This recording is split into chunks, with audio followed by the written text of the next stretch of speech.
दरम्यान ठाकरे बंधूंच्या भेटीवर नारायण राणे आणि छगन भुजबळांनी काय प्रतिक्रिया दिली तीही पाहूया. अनेक वर्षांनी दोन भाऊ एकत्र येत आहेत. तू का अपशगुन करतोस? कुटुंब एकत्र येत आहे दोघे. त्याचा काय संबंध आहे?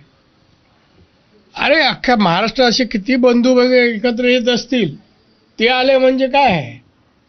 आम्ही आलो, आम्ही दरवर्षीच येतो, त्याला मूर्त पाहत नाही देवाकडे यायला.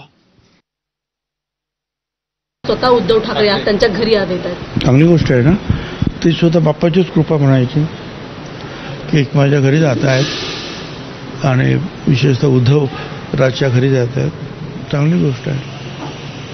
बाप्पा अनेक गोष्टीसाठी कारणीभूत ठरत असतो, तसं या दोन भावांच्या मनोमिलनासाठी सुद्धा कारणीभूत ठरतो. चांगली गोष्ट आहे. राज ठाकरेंच्या घरी गणपतीचं दर्शन घेण्यासाठी वेगवेगळ्या पक्षाच्या नेत्यांनी पहिल्याच दिवशी हजेरी लावली. पाहुयात कोणकोणते नेते